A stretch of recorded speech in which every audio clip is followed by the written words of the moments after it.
एक बार फिर से वेलकम आपको हमारे इस चैनल में, जिसमें मैं आज आपको बताऊंगा तारीख की सबसे बड़ी डकैतियों के बारे में, जिन्हें दुनिया की सबसे बड़ी चोरियां कहा जाता है। वीडियो शुरू करने से पहले मेरी आपसे गुजारिश है कि इस वीडियो को पूरा देखते रहें और वीडियो पसंद आने की सूरत में इसे लाइक लाजमी करें और हमारे इस चैनल को सब्सक्राइब करें ताकि आपको मजीद ऐसी वीडियो सबसे पहले हासिल होती रहे। तो चलिए दोस्तों स्टार्ट करते हैं। Antwerp diamond heist. Leonardo Notarbartolo, जिसने बेल्जियम में मौजूद एंटवर्प वर्ल्ड डायमंड सेंटर से लाखों डॉलर्स की चोरी की थी। वहां के वर्कर्स का कहना था कि यूनार्डो मोटर बटोलो, जो अपने गैंग का बॉस था, उसने चोरी होने से पूरे 2 साल पहले डायमंड सेंटर के बिल्कुल ऊपर एक ऑफिस रेंट पर लिया था और उसे बिल्डिंग में आने जाने के लिए एक आईडी कार्ड भी मिला था। वहां के लोगों का कहना था कि बटोलो का नेचर यानी आदत इतनी अच्छी थी कि सब लोग उसे बहुत पसंद करते थे और बिल्डिंग में आने जाने के लिए भी उसे कोई नहीं रोकता था।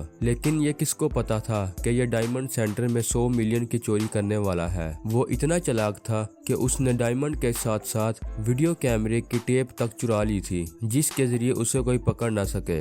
लेकिन कोई भी चोर कितना ही होशियार क्यों ना हो, वो कोई ना कोई सबूत जरूर छोड़ता है। उसने एक गलती कर दी। दरअसल उसने एक सैंडविच आधी खाकर आधी वहीं ही फेंक दी, जिससे पुलिस ने उसके डीएनए का पता लगा लिया और उसे 10 साल की सजा हो गई। लेकिन उसने कभी अपने साथियों का नाम नहीं बताया और चोरी हुए डायमंड में से कुछ भी नहीं मिला। द फ्रेंच वैक्यूम गैंग, जो द वैक्यूम गैंग के नाम से भी फेमस हुआ। लेकिन कैसे इसका नाम द वैक्यूम गैंग पड़ा, आइए जानते हैं। 2006 एक फ्रेंच सुपरमार्केट की कैश मशीन में कुछ दोस्तों की नजर पड़ी। उन्होंने देखा कि जब मशीन में हद से ज्यादा नोट जमा हो जाते हैं तो ऑपरेटर उसे लिफाफे में डालकर एक ट्यूब में डाल देता है और वो ट्यूब पाइप एक सेफ से जुड़ा था और सारे लिफाफे उस सेफ पर गिरते थे। लेकिन ये सब जानने के बाद उन सब लोगों ने दिमाग लगाकर एक प्लान तैयार किया और उस सेफ में पाइप से ठीक पहले ड्रिल के जरिए एक सुराख कर दिया और वहां पर एक पावरफुल वैक्यूम क्लीनर लगा दिया,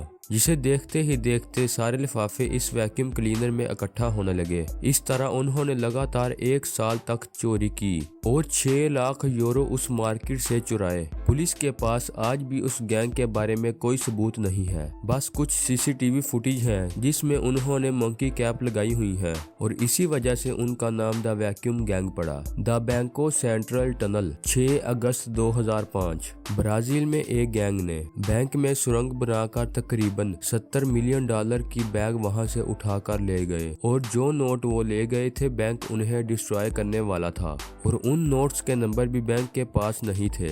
अगले दिन जब बैंक खुला तो पता चला कि बैंक के नीचे से एक सुरंग एक घर की तरफ जाती है और उस घर को कुछ लोगों ने किराए पर ले रखा था। जब पुलिस ने इसकी जांच पड़ताल की तो पता लगा कि इस डकैती में 25 से ज्यादा अफराद शामिल थे और इसके बाद आगे कुछ मजीद चोरियों की वजह से पुलिस ने इनके एक मेंबर को पकड़ा और चोरी हुए 70 मिलियन में से 7 मिलियन रिकवर हो गए। Gardner museum art theft. 18 March 1990 Saint Patrick के ठीक एक दिन बाद पुलिस को कॉल आई कि म्यूजियम में चोरी हुई है और जब पुलिस ने जाकर वहां देखा तो म्यूजियम में से 8 पेंटिंग्स चोरी हो गई थी, जिसमें से एक पेंटिंग की कीमत तो 250 मिलियन से भी ज्यादा थी।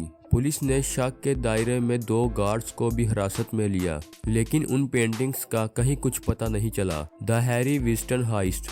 4 दिसंबर 2008 4 लोग, जिनमें 3 लोगों ने लड़कियों वाले कपड़े पहने हुए थे और मेकअप भी किया हुआ था, वो चारों पेरिस की एक ज्वेलरी शॉप पर गए और दुकान बंद होने से ठीक कुछ देर पहले उन्होंने एंट्री ली। उन 4 में से एक के हाथ में हैंड ग्रेनेड और गन था। उन चारों ने देखते ही देखते 500 मिलियन के डायमंड और ज्वेलरी 15 मिनट में वहां से साफ कर ली और वहां से भाग गए। पुलिस की छानबीन में ये सामने आया कि ये काम साइबेरियन गैंग का है, जो कई जगह ऐसी वारदात को अंजाम दे चुके हैं और उन्हें द पिंक पैंथर के नाम से भी जाना जाता है। इतना जानने के बाद भी आज तक पुलिस उन्हें नहीं पकड़ पाई है। 24 नवंबर 1994 एक आदमी जिसका नाम डीबी कूपर था, उसने पोर्टलैंड से वाशिंगटन जा रही एक फ्लाइट को हाईजैक कर लिया और उसने इतना अच्छा सूट पहना हुआ था कि कोई इंसान सोच भी नहीं सकता था कि यह इंसान प्लेन हाईजैक कर लेगा। इस वाक़ये के होने के बाद एक एयर होस्टेस ने बताया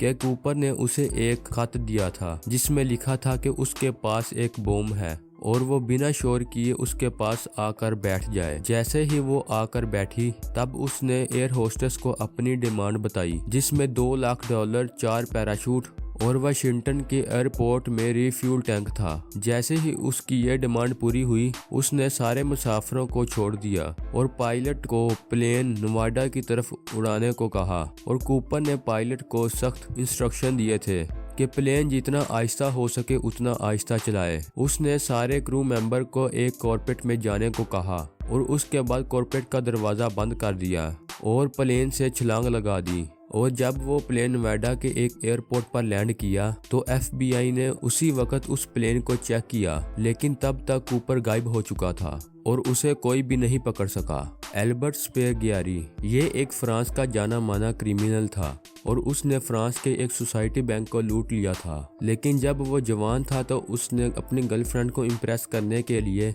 एक बैंक को लूट लिया और पकड़ा गया। लेकिन जब वो जेल से छूटा तब उसने मिलिट्री ज्वाइन कर ली और कुछ सालों तक मिलिट्री में नौकरी की। उसके बाद वो एक फोटोग्राफर स्टूडियो का मालिक बन गया, जिससे वो अच्छे खासे पैसे कमा रहा था। लेकिन जल्दी ही वो अपनी इस जिंदगी से बोर हो गया और क्राइम की दुनिया में वापस लौट आया। वो सोसाइटी जनरल बैंक को लूटने का प्लान बनाने लगा। प्लान बनाते वक्त उसे पता चला कि बैंक का वार्ड बेसमेंट में है और उसने कुछ प्रोफेशनल क्रिमिनल्स की मदद से सीवर लाइन और सुरंगों को बनाकर चोरी को अंजाम दिया। हैरानी की बात तो ये है कि बैंक के इस वाल्ट में ना ही किसी भी किस्म का कोई अलार्म था और ना ही कोई सिक्योरिटी सिस्टम। और उसने दीवार पर लिख दिया कि हमने इस चोरी को बिना हथियार और बिना वायलेंस के अंजाम दिया है। लेकिन पुलिस ने कुछ मुखबर्स की मदद से इन लोगों को पकड़ लिया। जिस दिन कोर्ट में इसके केस की सुनवाई थी उस दिन एल्बर्ट ने कोर्ट की एक विंडो से छलांग लगा दी और बाहर जहां बाइक वाला उसका इंतजार कर रहा था वो वहां से गायब हो गया और आज तक नहीं पकड़ा गया। लेकिन बताया जाता है कि 55 साल में उसके कैंसर की वजह से मौत हो गई। फ्रैंक विलियम एबागलेन जूनियर जिसके नाम पर एक हॉलीवुड मूवी बनी है जिसका नाम है catch me if you can. Frank fake document बनाने में इतना माहिर था कि कई माह तक उसने एक पायलट का फेक डॉक्यूमेंट बनाकर पायलट की नौकरी की। फ्रैंक 27 अप्रैल 1948 को पैदा हुआ था और 24 साल की उम्र तक वो 24 फेक डॉक्यूमेंट्स बना चुका था। फ्रैंक ने कई बैंकों में अलग अलग अकाउंट खोले और चेक्स भी लिखे, जबकि उसके अकाउंट में ₹1 भी नहीं होता था। वो अपने इस काम में इतना ज्यादा माहिर था कि उसने चेक की एग्जैक्ट कॉपी तक बना डाली। उस चेक की मदद से उसने लाखों डॉलर्स की हेरा फेरी की। और अगर आप फ्रैंक के बारे में और भी ज्यादा जानना चाहते हैं तो catch me if you can movie देख सकते हैं, क्योंकि इस आदमी के कारनामे इतने ज्यादा हैं कि हम अपनी इस वीडियो में बयान नहीं कर सकते। तो दोस्तों ये थी हमारी आज की वीडियो और कमेंट बॉक्स में लाजमी बताएं कि आपको हमारी ये वीडियो कैसी लगी और कौन सी चोरी आपको सबसे ज्यादा इंटरेस्टिंग लगी। और वीडियो को छोड़कर जाने से पहले अगर अभी तक आपने हमारे इस YouTube चैनल को सब्सक्राइब नहीं किया तो जल्दी से सब्सक्राइब कर लें। तो दोस्तों मिलते हैं अपनी अगली वीडियो में। खुदा हाफिज।